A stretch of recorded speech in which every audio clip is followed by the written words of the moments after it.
ലോകത്തെ മുഴുവൻ കീഴടക്കാനുള്ള അതിശക്തമായ വെറിയോടെ വ്യാപരിക്കുന്ന പൊളിറ്റിക്കൽ ഇസ്ലാമിന്റെ പല തന്ത്രങ്ങളിൽ ഒന്നാണ് ആയുധം ഉപയോഗിച്ചുള്ള അധിനിവേശം.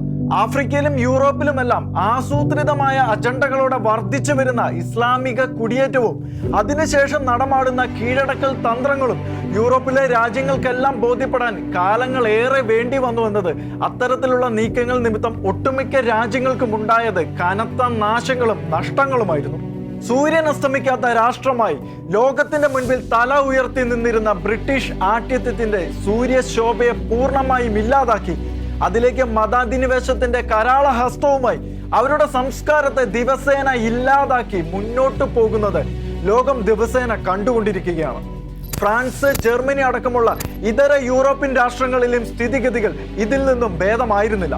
എന്നാൽ കൊത്തിക്കൊത്തി മുറത്തിൽ കയറി കൊത്തുമ്പോഴും കയ്യും കെട്ടി നോക്കി നിന്നാൽ കണ്ണു കൊത്തിപ്പൊട്ടിക്കുമെന്ന് തിരിച്ചറിഞ്ഞ് അവരെല്ലാം ശക്തമായി പ്രതികരിച്ചു തുടങ്ങിയിരിക്കുകയാണ്. എന്നാൽ ആഫ്രിക്കൻ ഭൂഖണ്ഡങ്ങളിൽപ്പെട്ട രാഷ്ട്രങ്ങളിലെ ക്രൈസ്തവർ ഈ ഇസ്ലാമിക ഭീകര ശക്തികളിൽ നിന്നും ഇപ്പോഴും ഏറ്റുവാങ്ങിക്കൊണ്ടിരിക്കുന്നത് അതിശക്തമായ പീഡനങ്ങളും അക്രമങ്ങളും കൊലപാതകങ്ങളുമാണ്.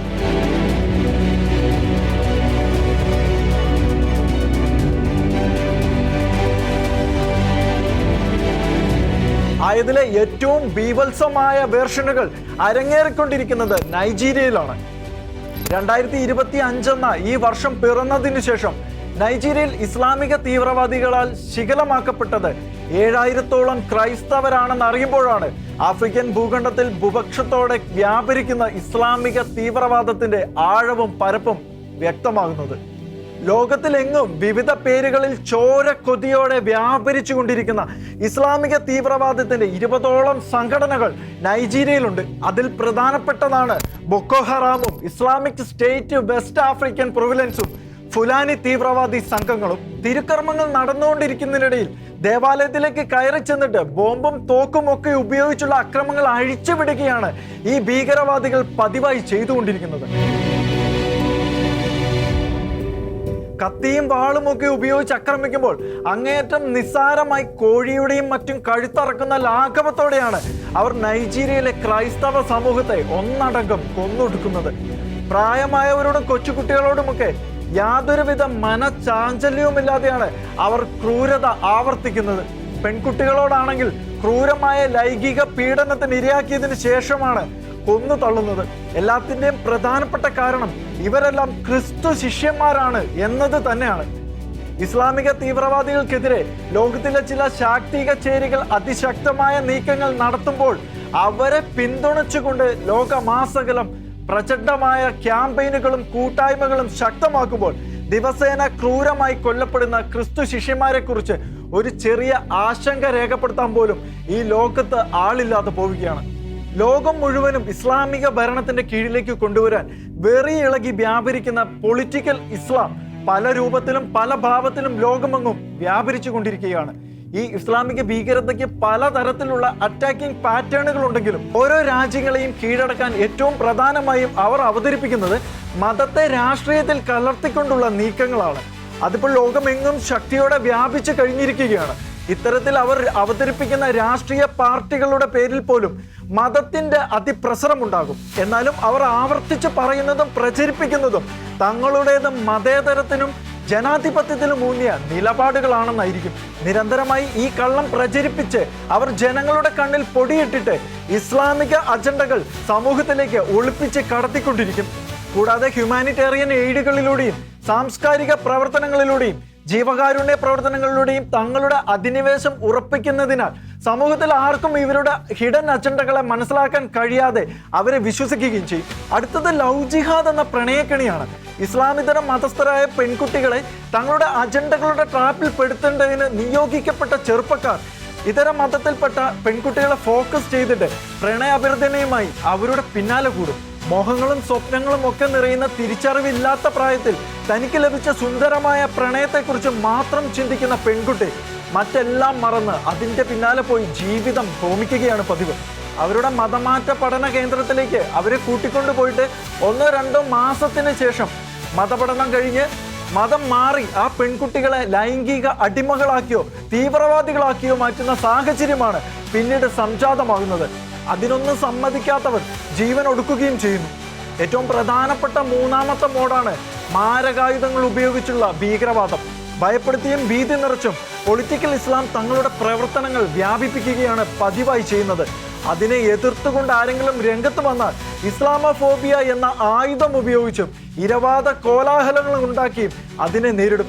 ആ ബഹളങ്ങളുടെയൊക്കെ പുകമറയിലൂടെ ആയുധങ്ങൾ ഉപയോഗിച്ചുള്ള ഭീകരതയ്ക്ക് അവർ കളമൊരുക്കുകയും വെടിവെപ്പും കത്തിക്കുത്തും സ്ഫോടനങ്ങളും നടത്തിക്കൊണ്ട് അവർ തങ്ങളുടെ ടെററിസ്റ്റ് അജണ്ടകൾ നടപ്പിലാക്കുകയും ചെയ്യും. ഫ്രാൻസിലും ജർമ്മനിയിലും നടക്കുന്ന കത്തിക്കുത്തുകളും ഇംഗ്ലണ്ടിൽ നടക്കുന്ന അക്രമങ്ങളും നൈജീരിയയിൽ നടക്കുന്ന ക്രൂരമായ കൊലപാതകങ്ങളുമെല്ലാം ഇതേ മാനദണ്ഡത്തിൽ അരങ്ങേറുന്നത് തന്നെയാണ്. ഈ യാഥാർത്ഥ്യങ്ങൾ വെളിപ്പെടുത്തിക്കൊണ്ട് വാർത്തകൾ അവതരിപ്പിക്കാൻ ആഗോള തലത്തിലുള്ള മാധ്യമങ്ങളും അറച്ചു നിൽക്കുന്നതിനാൽ അവരുടെ അജണ്ടകൾ ശക്തമായി മുന്നേറുകയാണ്. വിവിധ രാജ്യങ്ങളിലും വിവിധ സ്ഥലങ്ങളിലും ഇവർ പുറത്തെടുക്കുന്നത് വ്യത്യസ്തമായ ആക്രമണ മാനദണ്ഡങ്ങളാണ്. ഇപ്പോൾ അതിശക്തമായി തീവ്രവാദ ആക്രമണങ്ങൾ നടന്നുകൊണ്ടിരിക്കുന്ന നൈജീരിയയിൽ മാത്രമല്ല, Mali, Senegal, Congo, Niger, Burkina Faso തുടങ്ങിയ സ്ഥലങ്ങളിലെല്ലാം ഇസ്ലാമിക തീവ്രവാദികളും അവരുടെ താവളങ്ങളും ദിവസേന പെരുകിക്കൊണ്ടിരിക്കുകയാണ്. മുൻപും ഇത് ശക്തമായിരുന്നെങ്കിലും ആ വാർത്തകൾ പുറത്തുവിടാൻ മാധ്യമങ്ങൾ തയ്യാറാകാതിരുന്നത് കൊണ്ടാണ് ലോകം ഇത് അറിയുകയോ അത് ചർച്ച ചെയ്യുകയോ ചെയ്യാതിരുന്നത്. ഈ ആഫ്രിക്കൻ ക്രൈസ്തവ രാഷ്ട്രങ്ങളിലെ ഇസ്ലാമിക മേഖലകളിൽ ഇത്തരത്തിൽ വ്യാപരിച്ചുകൊണ്ടിരിക്കുന്ന തീവ്രവാദ പ്രസ്ഥാനങ്ങളെല്ലാം പ്രവർത്തിക്കുന്നത് ചില ഇസ്ലാമിക രാജ്യങ്ങളിൽ നിന്നുള്ള കനത്ത ഫണ്ടിങ്ങിന്റെ പിൻബലത്തിൽ തന്നെയാണ്. അതുകൊണ്ട് തന്നെ ആ രാജ്യങ്ങളെ കീഴടക്കുക എന്നുള്ള അവരുടെ പ്രധാനപ്പെട്ട അജണ്ട പുറത്തെടുത്ത് നിരപരാധികളായ ക്രൈസ്തവ സമൂഹത്തെ വ്യാപകമായി കൊന്നു തള്ളിക്കൊണ്ടാണ് അവർ മുന്നോട്ട് പോകുന്നത്.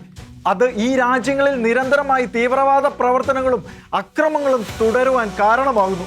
ലോകരാഷ്ട്രങ്ങളെ കീഴടക്കാൻ ഇസ്ലാമിക ഭീകരത അവതരിപ്പിച്ചിട്ടുള്ള പൊളിറ്റിക്കൽ ഇസ്ലാമിക നീക്കങ്ങളും ലവ് ജിഹാദ് പ്രണയക്കണികളും നമ്മുടെ സംസ്ഥാനത്തും അതിശക്തമായി തന്നെ തുടരുകയാണ്.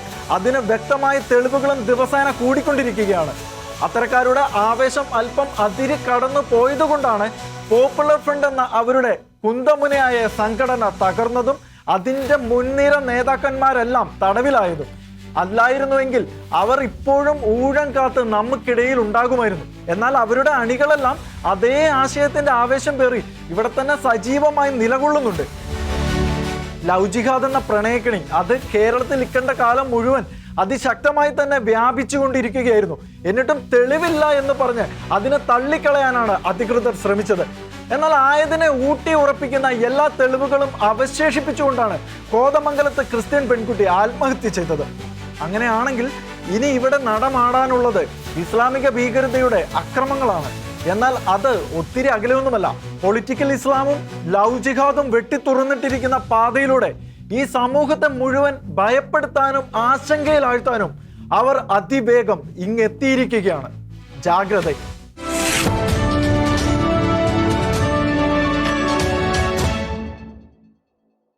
വാർത്തയിലെ സത്യവുമായി ഇനി അടുത്ത ആഴ്ച.